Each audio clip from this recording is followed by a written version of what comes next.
My wife said, "Your salary goes into our account." My salary is my business. I said, "That's one way to do it." Then I did it another way. Her shock when the joint account had a $0 balance and her name removed. Original post. I, 38 male, have been married to Melissa, 36 for 8 years. We both work. I'm in logistics management, making about $85. She's a dental hygienist, making around $65. Pretty standard middle-class life. When we got married, Melissa insisted on a specific financial arrangement. My entire paycheck would go into our joint account for household expenses and our future. Her paycheck, that went into her personal account because women need financial independence and it's different for men. I questioned it initially. Her response was always the same. "Don't you trust me? This is how modern marriages work. Your money is our money. My money is my backup." It's not the same thing. Young and stupid, I agreed. For 8 years, every penny I earned went into that joint account.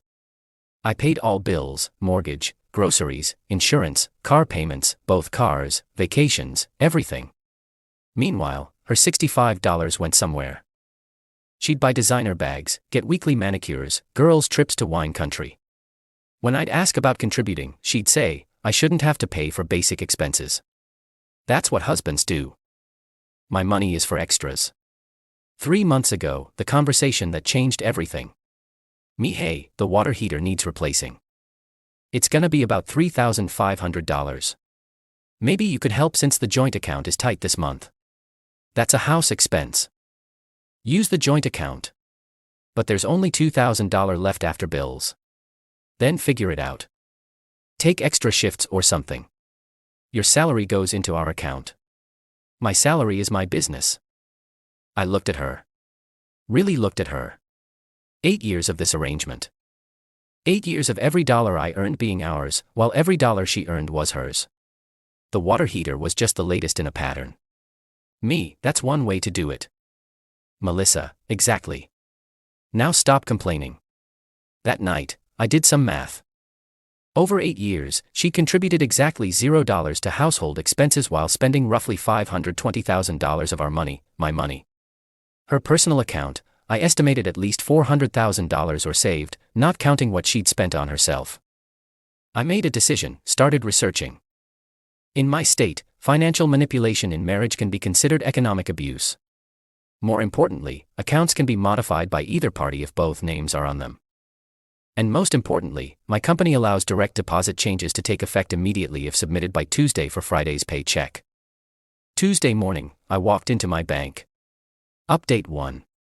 1 week later. Friday was payday. Like clockwork, for 8 years, my direct deposit would hit the joint account at midnight. Melissa had automatic transfer set up. $500 would immediately move to her personal emergency fund. Yeah, right. And she had alerts on her phone for all deposits.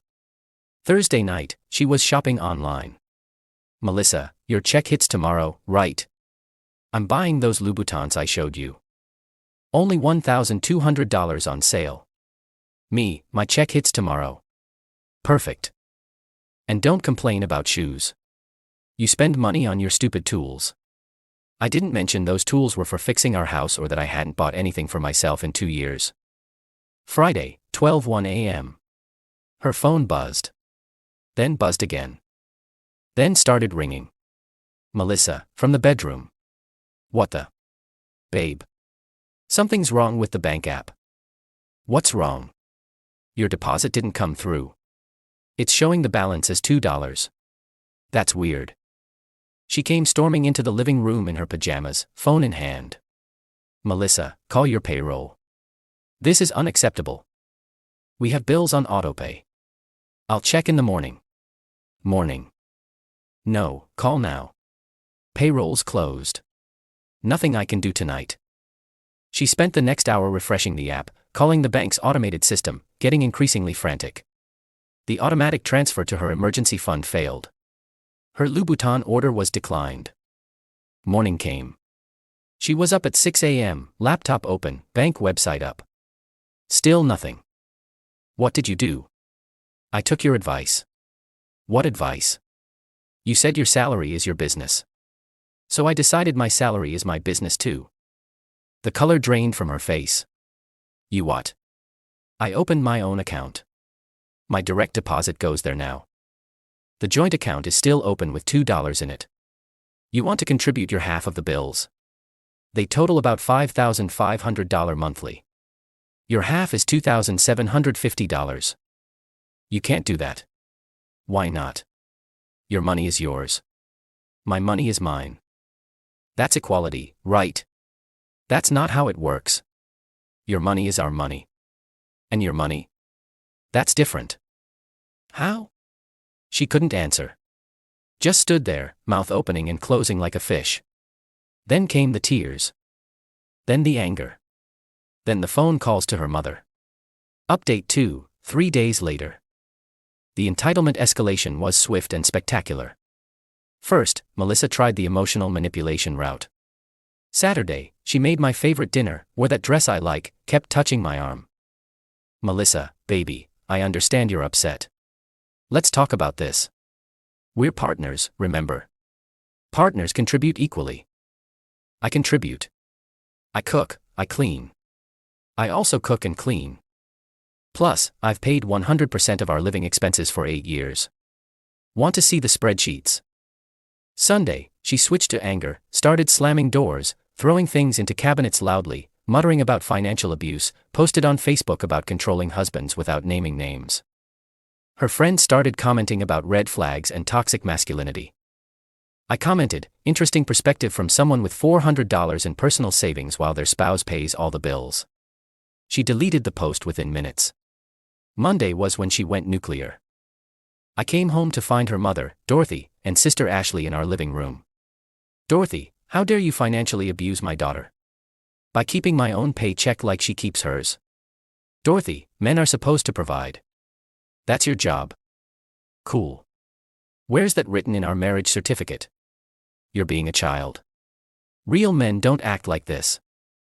Real partners don't hoard $400K while their spouse struggles to replace a water heater. That's when Melissa made her biggest mistake. I want you out. This is my house too. Actually, check the deed. I bought this house before we married. Never added your name, just like you never added my name to your savings account. The silence was beautiful. Dorothy's face went purple. Dorothy, you're going to leave my daughter homeless. Me. She has $400. She can buy her own house. Then came the kicker. Melissa grabbed her phone and made a call. On speaker. Melissa, hi Roger. It's Melissa Daniels. I need to make a large withdrawal from my personal account. What do you mean flagged? Suspicious activity. But it's my money. 3 to 5 business days. Turns out trying to suddenly withdraw $50K to teach me a lesson triggers fraud protection. Who knew? Update 3. 1 week later. The dirty trick started immediately after the failed withdrawal attempt. First, Melissa called my boss. Actually called my director supervisor at work to tell him I was having a mental health crisis and making irrational financial decisions that she was concerned about. My boss James called me into his office. James, hey man. Your wife called. Everything okay at home? She's upset I stopped depositing my paycheck into her shopping fund. Ah, one of those situations. My ex-wife tried the same thing during my divorce. We're not divorcing yet. Well, for what it's worth, payroll confirmed your direct deposit change was legitimate. HR wants me to document this call from her though. Seems like harassment. Then Melissa tried to access my new bank account. She went to the branch with our marriage certificate claiming she forgot to be added to the account. The bank called me to verify. Bank, sir, your wife is here trying to add herself to your personal account. That's not my wife. My wife would know she needs my signature for that.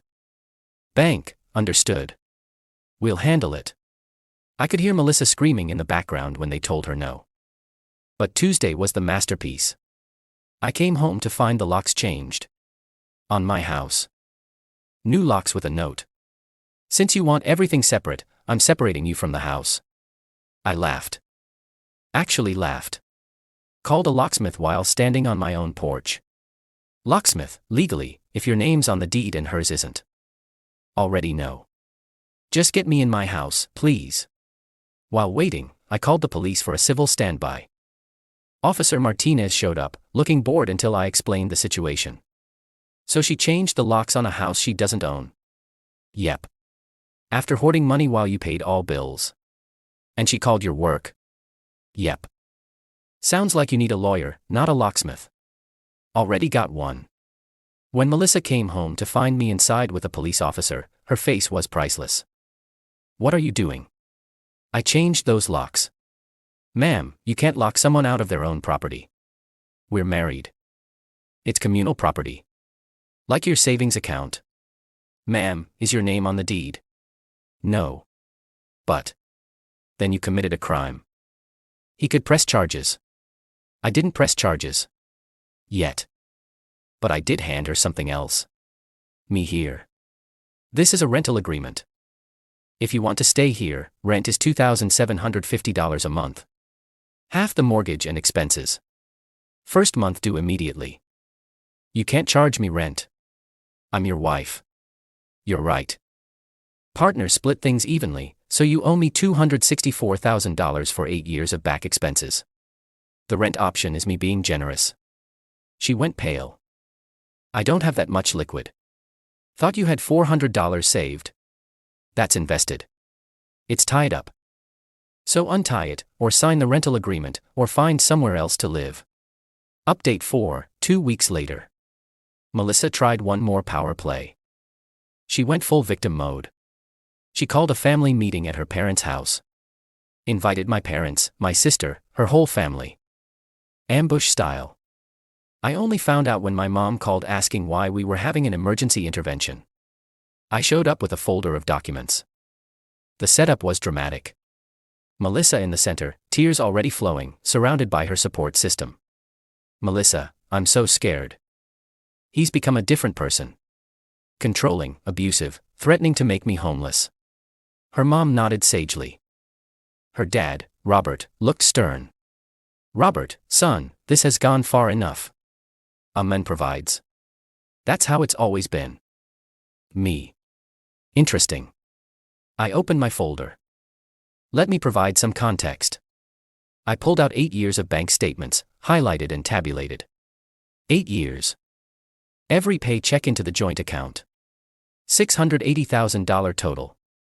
Melissa's contribution. Money isn't everything. You're right.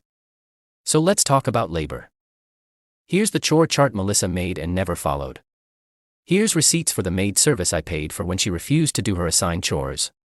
Here's the meal delivery service I paid for because she doesn't like cooking anymore.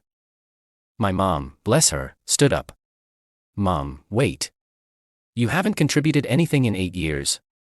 I contribute emotionally. My sister laughed. Actually laughed out loud. Sister, emotionally. You called his job. You changed his locks. That's emotional terrorism. Now wait a minute. I pulled out more papers. Here's the police report from the lock incident. Here's the HR complaint from her calling my work. Here's the bank fraud alert from her trying to access my account without permission. Those are misunderstandings. Here's her Instagram. Posted yesterday. New $3,000 handbag with the caption, retail therapy because hubby is being mean. Paid for with whose money, Melissa? Melissa went nuclear. That's my money. I saved it. You can't do this. So your money is yours but my money is ours. Melissa, yes, that's how marriage works. The room went quiet. Even her parents looked uncomfortable. My dad, who'd been silent, finally spoke.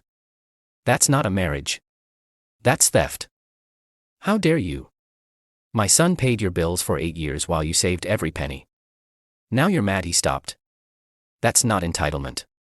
That's delusion. Robert tried to salvage. Perhaps counseling. We tried counseling. Melissa walked out when the therapist suggested she contribute to household expenses. That therapist was biased. 3 different therapists said the same thing. The meeting ended with Melissa storming out, her family looking shell-shocked and my family looking disgusted. The last month has been educational. Melissa refused to sign the rental agreement. Also refused to leave. We lived like hostile roommates while she tried everything to regain control. She attempted to seduce me twice. Both times I reminded her that intimacy requires trust and I don't trust thieves. She tried to guilt me with tears daily until I started wearing headphones at home. She had her friends blow up my phone until I changed my number. She tried to sell my tools and electronics for household expenses until I moved them to a storage unit. But the final straw came last week. I got home to find furniture missing. The living room sofa, the dining table, the bedroom set. Gone. Melissa was sitting on the floor smirking. Melissa, I sold them. They were communal property. My half of the money is in my account. Show me the receipts. She did. Proud of herself. She'd sold about $8,000 worth of furniture for $3,000 to some quick cash place. Me perfect. Those receipts prove you stole my property. Communal property. Me, I bought all of it before we married. Have the receipts. It's legally mine, just like the house. Her smirk died. You just confessed to theft in writing. Over $5,000 makes it a felony in this state. You wouldn't dare. I called the police. They arrived, reviewed the receipts, both mine proving ownership and hers proving she sold them, and arrested her for felony theft. She spent the night in jail. Robert bailed her out and hired a lawyer who immediately called me. Lawyer. Clients willing to make restitution to avoid charges. Me. Full replacement value. $8,000. Plus she moves out immediately. That seems steep. Me. Felony conviction seemed steeper. Melissa paid.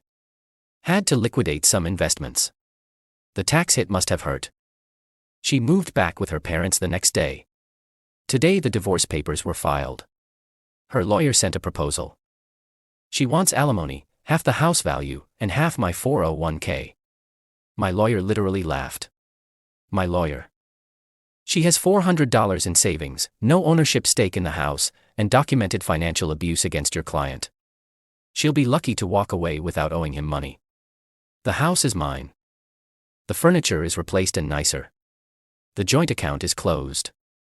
My paycheck is mine. Melissa's been texting from her mom's phone begging to work it out. Saying she's learned her lesson and understands partnership now. I responded once. Your money is your business. My money is my business. That's what you wanted, right? She responded.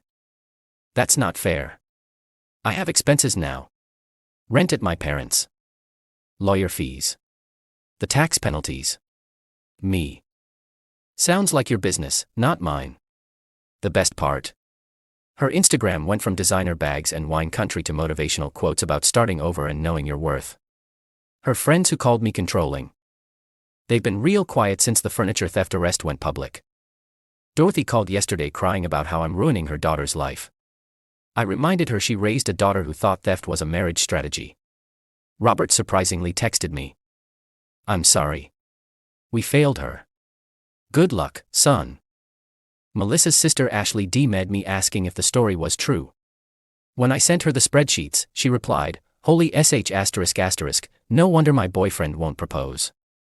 My brother thinks I should write a book. How to lose $400k in 30 days. A guide to entitled spouses. Tomorrow I meet with a realtor. Selling the house. Buying something smaller, closer to work. Fresh start. My salary. Still going into my account. Every penny. Might take myself on vacation. First one in 8 years that I won't have to budget around someone else's shopping addiction. To everyone saying I should have known better, you're right. Red flags were there. When someone shows you who they are, believe them. When they tell you their money is theirs and your money is ours, run. When they say that's just how marriage works, ask them to show you where that's written in law. And when they change the locks on your house, call the cops, not a marriage counselor. Lesson learned. Expensive lesson, but learned. Edit since people are asking. Yes, this is all legal and documented. Yes, the furniture theft charge is real, though likely to be plead down. No, she can't actually get alimony with $400k in savings. Community property doesn't apply to premarital assets in my state. And no, I'm not taking her back no matter how much she learns her lesson. Edit 2. Melissa created a TikTok about being a financial abuse survivor. The comments are not going the way she hoped. Someone found this post and linked it.